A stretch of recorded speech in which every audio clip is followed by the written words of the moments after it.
Fyodor Dostoevsky, Crime and Punishment.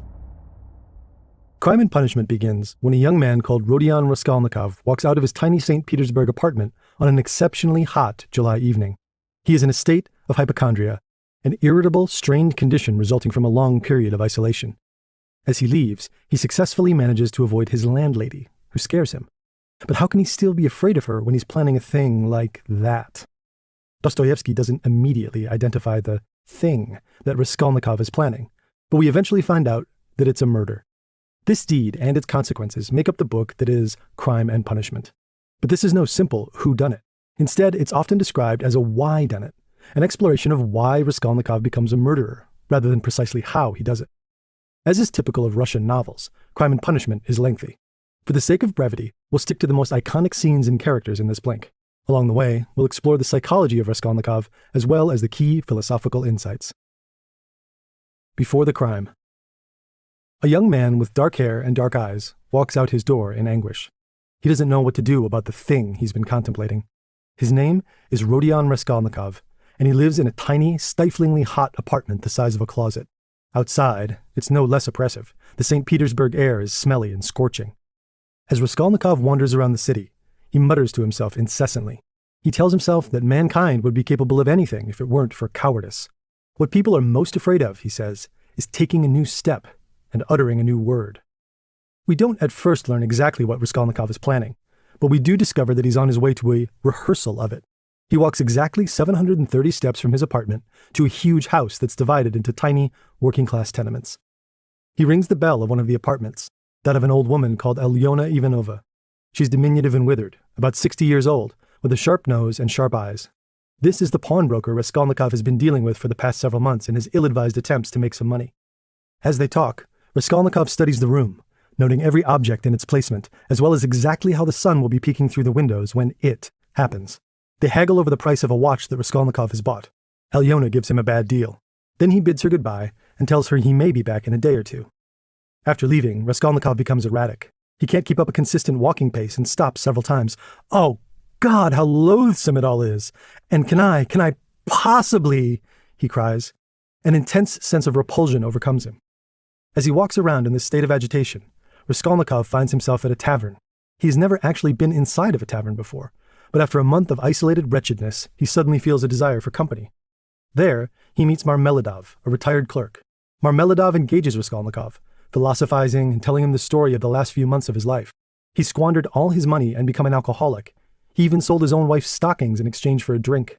His eldest daughter, Sonia, has had to become a prostitute to support the family. Marmeladov is too drunk to make his way home alone, so Raskolnikov accompanies him. Before he leaves, he puts some money on the Marmeladov's windowsill. There's a lot going on in this part of the story, even though we've just begun. For starters, we're getting a sense of Raskolnikov's character. In Russian, the word Raskolnik means schism. This is a hint that Raskolnikov will constantly be torn between two different aspects of his nature. We've already seen these in action. On the one hand, Raskolnikov clearly has a ruthlessness, coldness, and pride about him. We also know he's planning to commit some yet unnamed but terrible deed. On the other hand, Raskolnikov has also shown himself to possess great kindness and empathy. We saw this when he gave Marmeladov money despite his own deep poverty. Clearly, Raskolnikov is no psychopath. He's capable of remorse. At this juncture, we also see the different forces that have been influencing Raskolnikov's behavior. A major one is his isolation. Being alone in his room has plunged Raskolnikov deep into thoughts, abstractions, and theories instead of the real physical world. On top of that, his poverty, tiny apartment, and the St. Petersburg heat have increased the sense of psychological oppression and hypochondria he feels. Dostoevsky believed that city environments had a noxious effect on the soul, despite, or perhaps because of, being a St. Petersburg resident himself for almost 30 years. Finally, we also get a first taste of Raskolnikov's philosophy surrounding the thing he's planning to do. He says humanity's greatest obstacle is cowardice, and that people must be bold enough to take new steps and utter new words. Maybe he believes himself to be one of these people. The crime. The next day, Raskolnikov contemplates visiting an old university friend. But no, he will visit him after it instead. These renewed thoughts of it send Raskolnikov into a fit of anxiety. He wanders into a tavern and downs a glass of vodka. The alcohol hits him hard, and he falls asleep in some bushes. There, he enters an intensely vivid and horrible dream. In the dream, Raskolnikov is back in his childhood village. He is about 7 years old. A crowd has gathered near a tavern, and outside of it is a large horse-drawn cart. The animal pulling the cart is thin, ragged, and obviously strained. Out of the tavern bursts a group of big, drunken peasants. They begin shouting for everyone to get into the cart. The peasants' leader, Mikolka, seizes the horse's reins and begins to whip it, crying that he'll make the horse gallop.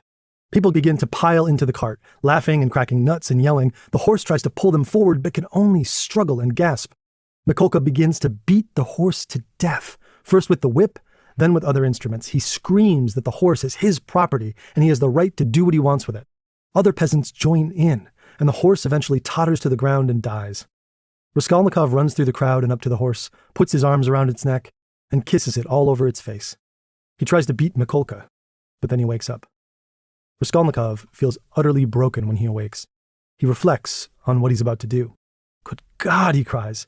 Can it be that I shall really take an axe, that I shall strike her on the head, split her skull open? At last, Raskolnikov has spoken directly about the deed he plans to commit. Murder. That evening, just past 6 o'clock, he descends the 13 steps leading from his apartment. Along the way, he steals an axe hanging in the building's kitchen. When he arrives at Alyona Ivanova's apartment, his thoughts are oddly calm. He passes into the room without being invited, but gives her a silver cigarette case to examine. While her back is turned, Raskolnikov pulls the axe out, swings it with both arms, barely conscious, almost mechanically, and brings the blunt side down on her head. She falls to the floor, and Raskolnikov bashes her again and again as blood gushes from her skull. After the deed is done, Raskolnikov lays the axe on the ground and rummages around in her pockets, his hands trembling though his thoughts are quite clear. He moves into the next room and begins filling up his pockets with various trinkets that Alyona had been keeping under her bed. But then he hears footsteps. They belong, it turns out, to Alyona's sister, Lizaveta. He hears Lizaveta moan. Presumably she's seen her sister's body lying on the floor. He stays silent at first, then jumps up, grabs the axe, and runs out into the other room. Lizaveta doesn't scream, though her mouth is open. She backs away from Raskolnikov, but he rushes at her with the axe. Her mouth twitches piteously, almost like a baby's. She doesn't raise a hand to protect herself. The axe falls on her skull and splits her head open. She falls heavily, dead. Immediately, Raskolnikov panics. He snatches up a bundle that Lizaveta had been carrying and runs out of the room. Fear is beginning to take hold of him. He hadn't expected this second murder. He begins to feel a sense of dreamy dissociation as he washes his hands and the axe in a nearby bucket of water and examines his clothing. In this section, Raskolnikov's split nature manifests itself in his dream about the horse, a particularly famous and iconic scene. Mikolka, the man whipping the horse, represents the cruel, murderous side of Raskolnikov. Meanwhile, the young Raskolnikov in the dream represents the adult Raskolnikov's compassionate, caring side. They are at war within him, pulling him in two very different directions. As for the murderers themselves, what's really interesting is the contrast between Alyona's death and Lizaveta's. Alyona, the murder Raskolnikov had premeditated, is killed with her back turned. This means he doesn't have to look her in the face when he strikes her with the axe, and he can do it mechanically. The act remains impersonal. Lizaveta, on the other hand, is someone Raskolnikov never intended to kill. Yet she's the one he must strike head-on while she stares at him in childlike terror. Raskolnikov could justify Alyona's murder by thinking of it as the killing of a miserly pawnbroker. The punishment. The night following the murder, Raskolnikov tosses and turns restlessly in bed. When dawn breaks, he becomes feverish when he remembers everything that happened. He realizes he never shut his door, removed his clothes, or hid the items he stole from the pawnbroker. He wonders whether he's going mad, and whether his punishment is already beginning. Later that day, Raskolnikov receives a summons to the police station. When he gets there, he finds out it's not related to the murder at all. His landlady has simply reported him as a debtor. Raskolnikov hasn't been paying his rent. During questioning by the officer, Ilya Petrovich Zamitov, Raskolnikov is cantankerous and slightly delirious. Eventually, a strange feeling comes over him. He realizes he doesn't care what anyone there thinks of him. He even feels revolted. There is a distinct sense that, even if the whole room were filled with his loved ones rather than police officers, he'd still feel empty in his heart. A sense of everlasting, agonizing solitude and separateness begins to form within his soul. Shaken, Raskolnikov returns to his room, gathers the stolen goods, and buries them under a large stone in a random courtyard. As he walks, he lurches between extremes of emotion. Unbearable joy after burying the stolen goods, bitter confusion as he realizes how erratic his own behavior is, then intense repulsion and hatred of everything surrounding him. Suddenly, Raskolnikov realizes he's standing outside his friend Razumihin's house, the same person he thought of visiting prior to the murder. He goes inside, but is suddenly choked with rage and tries to leave. Razumihin ushers him back in, and Raskolnikov explains that he came to see Razumihin because he's kinder and cleverer than anyone. But now he wants nothing and no one and asks to be left alone. Razumihin calls Raskolnikov a madman, but is nevertheless accommodating, encouraging him to stay and even offering him some translation work. Raskolnikov accepts, walks out, then heads back inside. He returns the work to Razumihin's desk and leaves in a huff. That night, Raskolnikov falls into a deep sleep. He has nightmares that transition into a days-long, semi-conscious delirium. In the immediate aftermath of the crime, Raskolnikov is barely able to remain conscious. He isn't sure what's real. Mentally, he already can't bear the consequences of the murder. At the police station, he's overcome with feelings of isolation and disconnection. He realizes that by committing the murder, he has forever alienated himself from the rest of humanity. His punishment won't just be physical. It'll be psychological, too. In this section, we also meet an important character, Razumihin. Razumihin's name includes the Russian word razum, which means reason. This is a heavy clue to the nature of his character. Razumihin will continue to be a source of reason throughout the novel. Raskolnikov's decision not to visit him before the murder suggests that perhaps Razumihin's presence could have dissuaded him from committing the act. From the beginning, Razumihin attempts to get Raskolnikov to engage in pro-social behavior. Outwardly, Raskolnikov resists, but in this section, we see him unconsciously being pulled toward Razumihin. It's as if part of Raskolnikov's nature hungers to be around people, to rejoin family, friends, and society. It's the counterpart to his murderous side, which has festered and grown alongside his isolation. A way out. After Raskolnikov awakens from his delirium, he leaves his apartment and begins erratically interrogating random passerby. Eventually, he finds himself at a cafe called the Palais de Cristal. There, he encounters the head clerk of the police, Zametov. As they converse, Raskolnikov's lips twist into a mocking smile. He begins to brag and tease Zametov about the murders, claiming that he knows a lot about crime, specifically this one. He even describes in detail the process by which he committed the murder.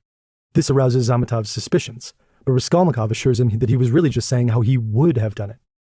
After leaving the Palais de Cristal, Raskolnikov winds up, almost unintentionally, at Alyona Ivanova's apartment. He enters her room and sees two workmen redecorating it. Almost delirious, he asks them what happened to the blood on the floor.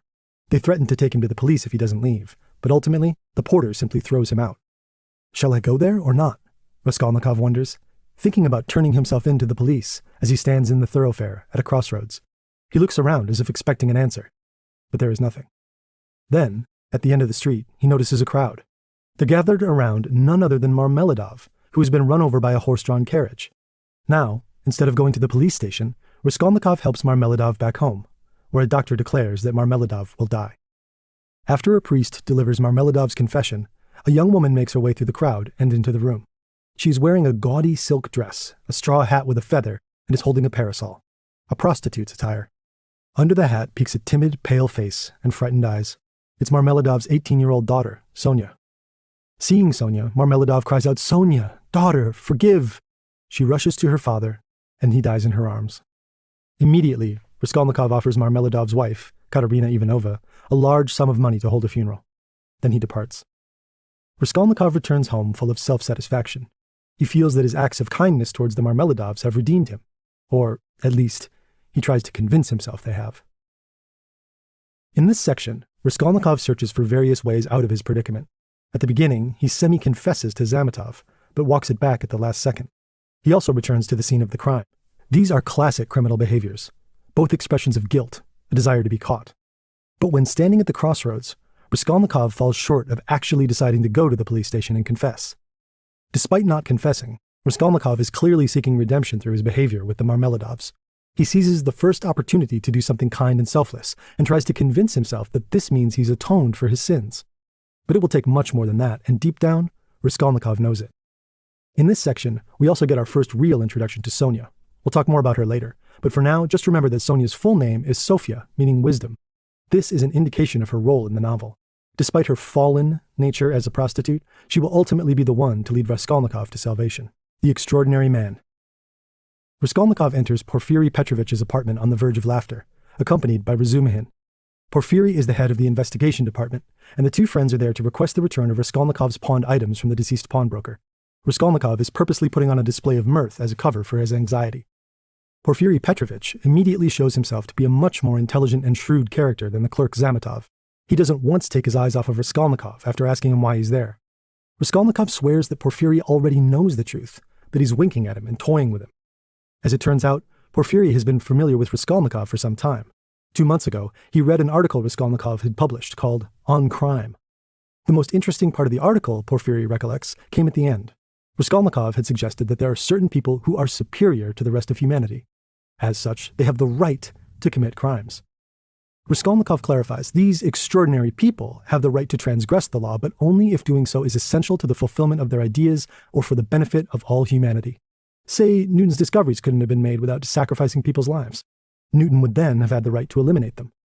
When they're finished at Porfiry's and Raskolnikov is back home, he is feverish once again.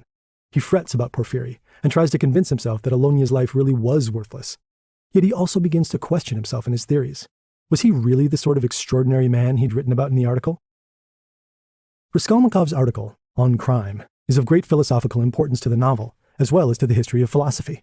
This is because Raskolnikov's idea of the extraordinary man closely resembles later German philosopher Friedrich Nietzsche's idea of the Übermensch, or Superman.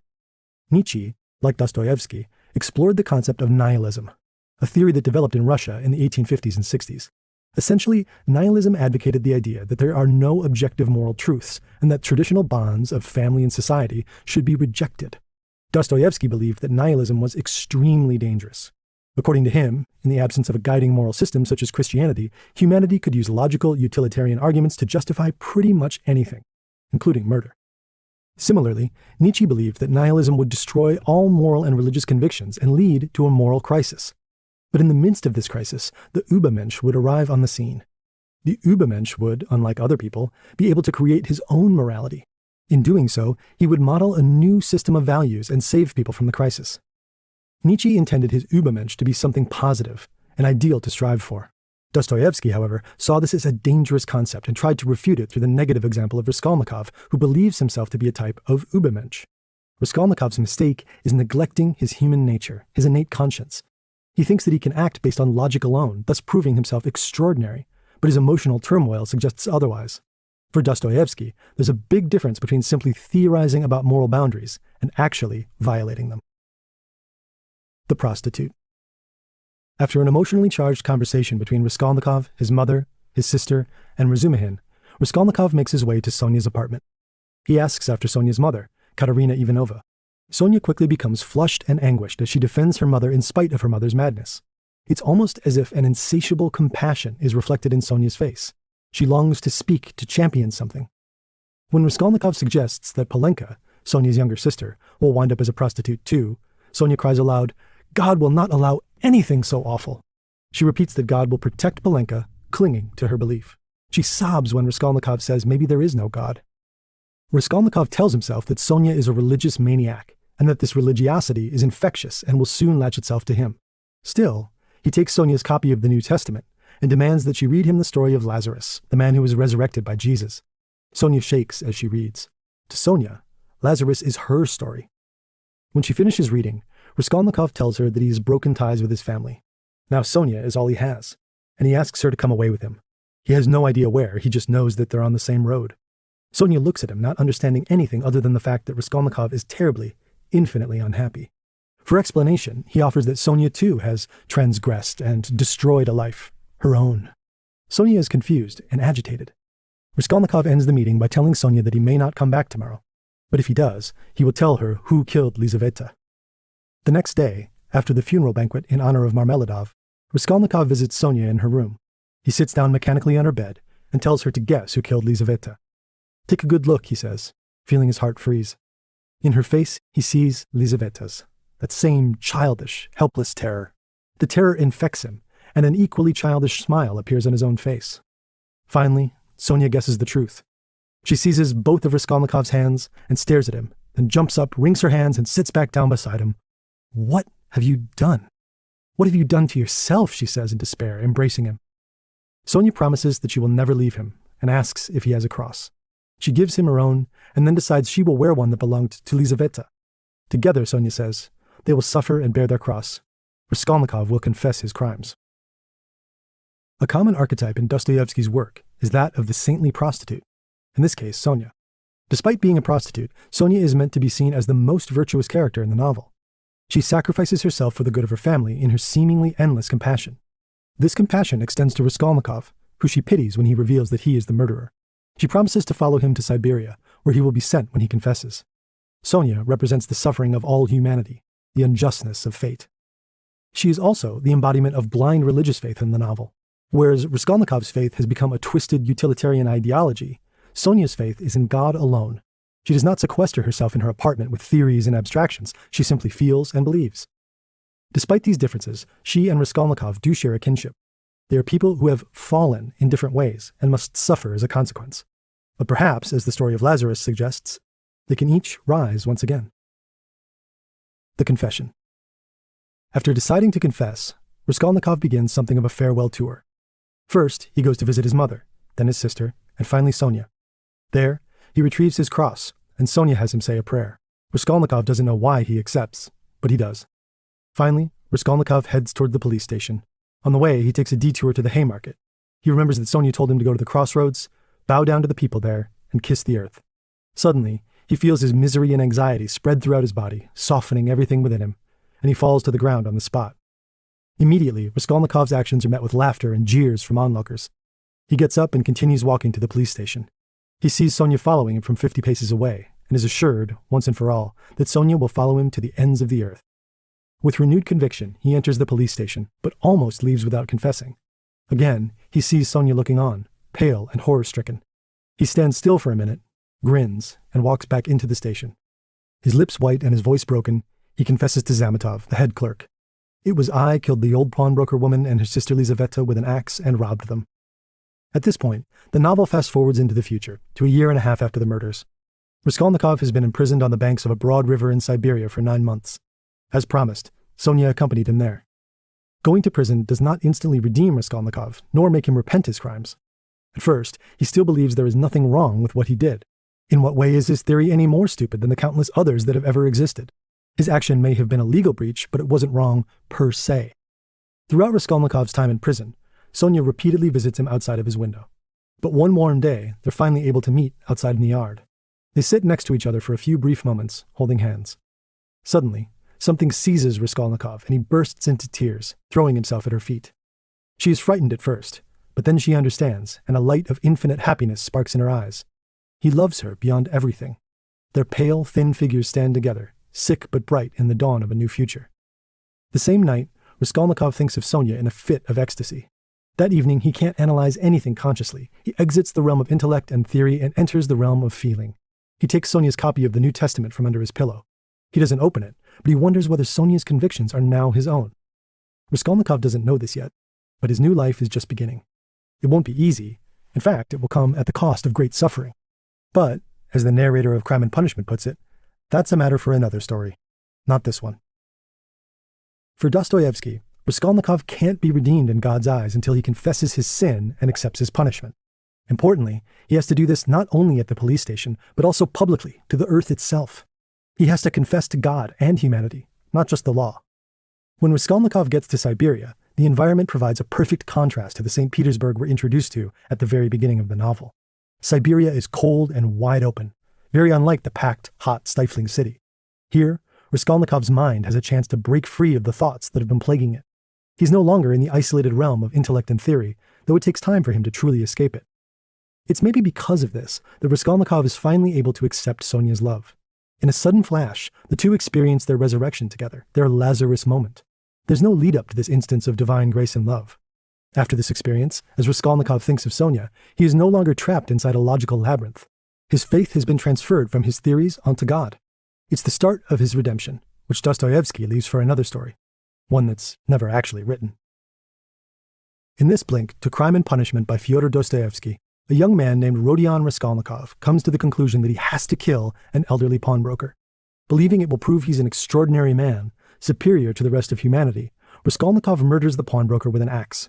Then, unexpectedly, the pawnbroker's sister walks in on the crime scene, and he's forced to kill her too. This crime happens within the first 100 or so pages of the novel. The remaining 600 pages are devoted to the punishment, where Raskolnikov deals with the psychological consequences of the murders, including delirium, semi-insanity, and a profound sense of isolation. Ultimately, Raskolnikov is urged to confess to his crimes by Sonia, a virtuous prostitute. The novel ends with Raskolnikov heading to a Siberian prison and experiencing a moment of divine grace, the beginning of his redemption.